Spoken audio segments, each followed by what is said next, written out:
Welcome everybody to look at a recent release from Arrow Video, and it is 2023's The Last Stop in Yuma County. So this is directed by Francis Galippi, who's not directed a feature-length film before, so this is his directorial debut. And this is a neo-western crime thriller that clocks in at 91 minutes long. Stars the likes of Jim Cummings, who I've seen in the likes of The Wolf of Snow Hollow, and Thunder Road, which he also both directed those films. Also stars Jocelyn Donahue, who's in The House of the Devil and I Trapped the Devil, as well as Richard Brake, who is in the really rather fantastic horror film Barbarian, one of my favourite horror films of the 2020 so far. So while awaiting the next fuel truck at a middle of nowhere Arizona rest stop, a travelling young knife salesman is thrust into a high-stakes hostage situation by the arrival of two similarly stranded bank robbers with no qualms about using cruelty or cold hard steel to protect their blood-stained, ill-gotten fortune. So I will be honest that I did expect to like this neo-western crime thriller film, and therefore had quite high expectations, which this actually managed to live up to, and then some. The cast is great, the slow burn narrative builds up the tension extremely well, it is well shot, the main locale is well used as it is predominantly set in the diner.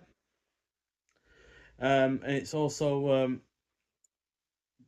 got really rather nicely done production. It's also really good to see a practical large explosion, for instance, rather than relying on CGI. The plot is engrossing, the score and soundtrack are excellent, and it has a satisfying final act. The script is also predominantly well written. It's yeah, really got some rather entertaining moments to it as well.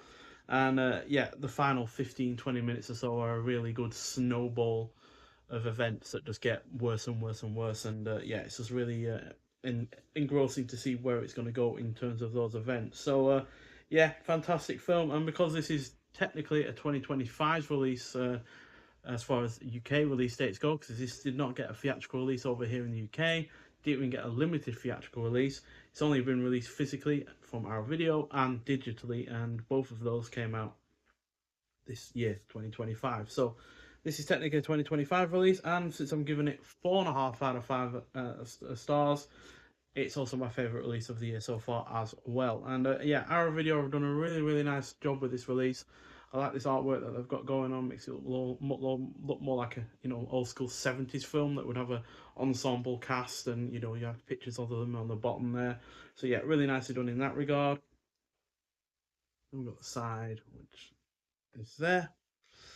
And yeah, inside the case itself, we've got a printed disc, which continues on the new kind of style of poster it's got going on, or more to the point, old styles kind of poster.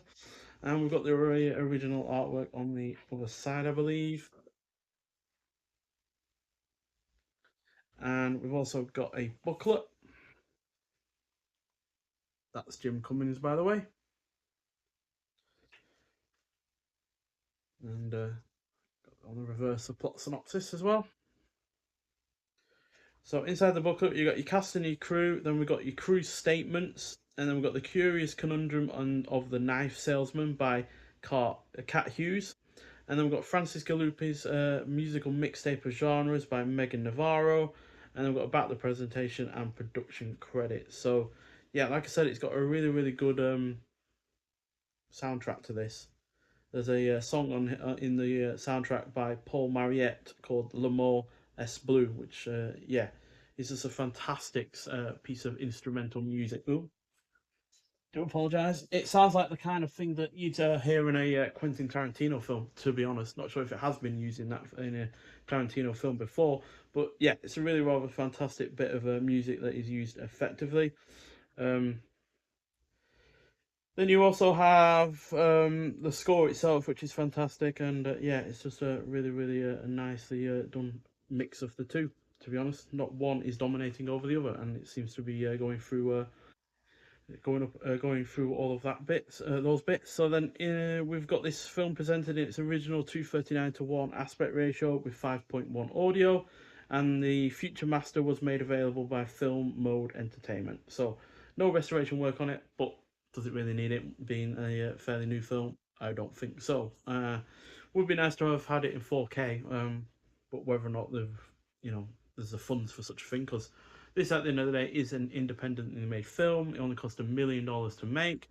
In fact, the producer actually sold his house to get the film the budget that it needed, which is quite dedicated. And then we also have a bunch of art cards which have the artwork that we've already seen on the reverse, and then again done in a really rather old school style. We've seen this kind of style before with other releases from either Arrow Video or other boutique labels, but yeah, it's nicely done with some shots from the film within, all in different colors as well, which again, it's nicely done.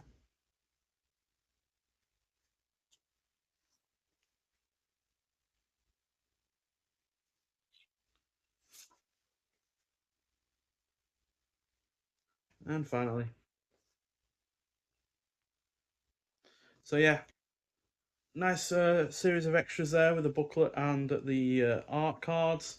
And then on the disc itself, high definition Blu-ray 1080p presentation, original DTS HD MA 5.1 surround audio, optional English subtitles for the deaf and hard of hearing, audio commentary with the director Francis Galuppi and executive producer James Clays, audio commentary with Francis Galuppi and actors Jim Cummings and Jocelyn Donahue. Then we've also got audio commentary again with the director and cinematographer Mac Fiskin. Then we've got Trust the Audience, a new interview with the director. And then we've got Leave the Gun, Take the Rhubarb, a new video essay by film critic Matt Donato. Then we've got Sell Your House, a making of featurette. Like I said, the producer sold his house to get this film made. Then we've got free screenplay to film comparisons, trailer and image galleries, as well as a collector's booklet which is illustrated featuring artwork by Adam Perochi and new writing by the two people I've already mentioned. And then we've got reversible sleeve featuring artwork by Eric Adrian Lee and Nicholas Mowgli. And then the vintage style lobby cards that I've already shown you, which were newly commissioned artwork by Eric Adrian Lee. So yeah, quite a lot of work put into this, which is obviously a somewhat underseen film as far as, you know, theatrical releases and such. It didn't make that much money in the US, unfortunately. And obviously it didn't get a theatrical release over here in the UK, which again is a massive shame. I imagine this would have been great to see on the big screen, but to have it at all is a fantastic thing, and the fact it got made at all is kind of a miracle given the production issues that were going on in just in terms of funding the thing, which is, yeah, usually a hurdle that is quite easily overcome when it comes to most mainstream modern films. But for this one, there was a little bit of an issue in getting that funding, but thankfully it did, as we have a fantastic film and easily one of the biggest surprises of this year so far. So yeah, nonetheless, thank you for watching. Highly recommend this film, but if you have seen it, I'd like to hear your thoughts on it, and I'll see you in the next one. Bye.